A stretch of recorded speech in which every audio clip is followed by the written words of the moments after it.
Then Rick, I mean, again, there's a lot to talk about here, but with Stan Bowman stepping down at both, the Blackhawks and USA Hockey, the question sort of becomes, in at least as USA Hockey is concerned, who takes over in the interim. And one of the other stories that you're working on right now has to do with Bill Guerin, who is the AGM, assistant GM at USA Hockey. And although there had been some disputed reports, Bill Guerin, if I'm not mistaken, is under investigation for another sexual assault cover-up. Is that true? The U.S. Center for Safe Sports has opened an investigation into him, yes. Okay, and sorry, go ahead. So that case is involving a coach named Jared Scaldi, who was working on the American Hockey League team affiliate of the Pittsburgh Penguins. And the head coach there was Clark Donatelli. And what Jared says happened during one road trip, he went out for dinner with his wife, Erin, and Clark Donatelli. And that on the way back to the hotel, first Jared left to get a car or something. And so Clark was alone briefly with Scaldi's wife, Erin. And according to Jared and Erin, Donatelli sexually assaulted her, touched her inappropriately. And then in the car, Jared sat in the front seat and Donatelli and Erin sat in the back seat. And the Scaldis say that he assaulted her again.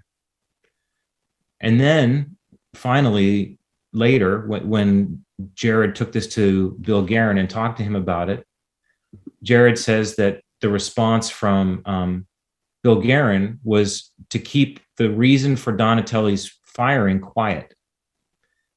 And Jared also says that the team punished him for reporting the assault and later fired him from his position under the guise of pandemic-related cutbacks. And yet, the Hockey News is now reporting that Bill Guerin is about to be named the general manager of the U.S. Olympic team. So I was very confused because we talked about Bill Guerin at length on Wednesday, and then that story broke that supposedly he's been cleared. What does being cleared involve, and how clear is clear? Again, we'd have to talk to the Hockey News reporter. I think they're relying on a statement from Bill Daly saying we expect him to be cleared. I don't know where Bill finds that confidence. The Safe Sport Center hasn't interviewed Aaron Scaldi yet. So how can an investigation be done if they haven't interviewed the complainant yet? Right. There's also been no announcement from USA Hockey that Guerin is going to be the new GM. So nothing's been done yet. Right. Yeah. It would be assumption to just make the report that he's the new GM when all of this is still pending. Well, it's not as though USA or the U.S. Olympic Committee has a great history with that, as we've seen with the gymnastics program. So, and frankly, I think is it John Van Beesbrooks that's making that call? I don't know. So, there's some issues there. Rick, I think when we look at these stories, first off, it's explosive, but then the second part is, as I said before, there is so much information for the average person to sift through. We're grateful for you have an article coming out every 30 minutes. It's like this is our job, and we're trying to keep up with you on this. So this is prodigious what you're putting out. But for us consuming this, and these are the things that I think a lot of people want to walk away from this going, what do I need to do and what do I need to know? So I'll start with, what do people need to know about this situation? Obviously, we've covered Guerin, and I'm trying to get through all the major hit points here. We could sit and get angry about all the statements that Quenneville and Bowman and all those guys made, but I don't think that would do our time with you, Rick, which is valuable justice. What do you want the average NHL fan to walk away from this with, if there's anything at all? Is there a message here? Not a message, but a lesson to be learned about this organization and this group of 32 teams and its governing body that you think people need to know as it pertains to assault, as it pertains to the treatment of human beings, and the particulars, I guess, about, and I'm rambling here, the particulars, I guess, about these stories. What is it that are the key points that you think people really need to know and what their key takeaways need to be at this point?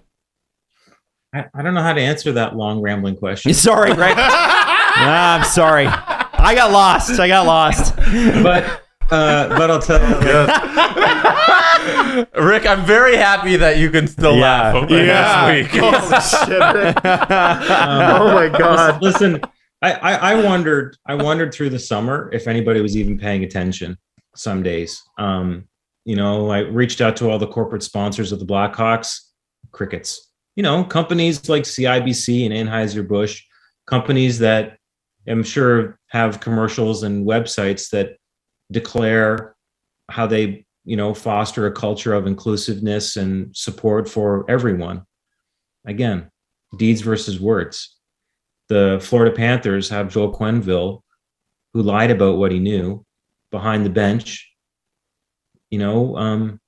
Who asked any questions there of their sponsors or of the team? I don't know. There are days that I find it hard to kind of understand why people, so many people, don't seem to want to engage on something like this that's so important. But then I try to remind myself, well, life's busy and it moves fast, and the news cycles click, click, click, and we're on to the next thing. So maybe it's just people aren't noticing it, or they're missing it because, we're all busy. We're navigating through the pandemic, and truthfully, like, I get that sports is an escape for so many people, and maybe part of the truth is it's just too hard to wrap your head around how you go to work, and worried about your livelihood and feeding your family is what we really want to do when you get home from work, to navigate through stories about the Blackhawks sex abuse scandal. So, I'm sympathetic to all of it. I know it's important, and I know that I have to do it because I've got a duty to the people that I've told I'll report their stories, to do the best job I can. But as far as the public, I hope they listen and watch, but I sort of have a commitment to do it either way. Mm-hmm. One of the things that has come out is 149 or 139 interviews were conducted. 37 people refused to participate in the Jenner and Block investigation. I believe Ryan Rishaug reported that Duncan Keith, now of the Edmonton Oilers, is one of them. Do you know any other of the other 36 names and what their motives were for not participating? No, I don't. Wouldn't you love to see when people, when Joel Quenneville's in a media conference and he says right off the top, I don't want to talk about this, no comment. Wouldn't it be great to see some more media members say, that's unacceptable. Why are you coaching tonight? Yeah. A little bit of pushback. Yeah. In the room. I wonder if it's a fear of loss of access. I don't know. Can't strip in Florida. They can't strip everyone's media credentials, can they? No, they can't. They're lucky to have them there. The way the Panthers had been run up until a couple of years ago. Laws in Florida are weird, Rick. I don't know. But Rick, yeah. I think to that point too. Duncan Keith got on television and said he wasn't spoken to about the. He said, I was not interviewed. He didn't say I denied the request to be interviewed, which is the actual truth. And then you have Jonathan Toews coming out and talking about what great guys John McDonough and Stan Bowman were. And you have Paul Maurice saying whatever the hell he said. And that was word salad. But bad word salad. Yeah. It seems that even in this moment, and the fans of these teams want the NHL to do the right thing. It seems like they just cannot bring themselves to do it. Do you understand, or do you have a sense of why players are so afraid? You mentioned it at the beginning of the interview. Nobody came out and said, I support him. Why is that? No active player, that is. Excuse me. Hockey culture. How many times have we talked about this? It's a culture of conformity. It's a monoculture. It's a sport where you get in line and you dress the same and look the same and talk the same, not just in the NHL, but from the time you're a teenager, from the time you're 14. So how can we really expect anything more? I mean, it's interesting. I was reading a story, I think it was in the Players Tribune the other day, about a player on Norway's national soccer team who they had a training camp in Qatar, and he came to understand that there were real human rights issues in Qatar. And so he educated himself. And then he wrote a Players Tribune story about what he'd learned about what was happening in there and about how many migrant laborers had died building the stadiums that are going to be used for the World Cup soccer tournament next year. And then I looked at, I think I'm reminded of Enes Kanter, the NBA player, who's wearing shoes that say Free Tibet. And he's going on social media every day challenging the Chinese government.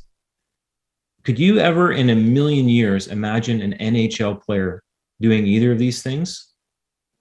Not from what we've seen. Not yet. I don't know if this is urban myth or not, but hasn't a player in the NHL been traded because he liked going to a library? Dougie Hamilton. That's the rumor with him is it was a museum. Yeah, and John Shannon was the one that tweeted it, right? Mm-hmm. It was sort of like it came from him. And he's a guy that knows people.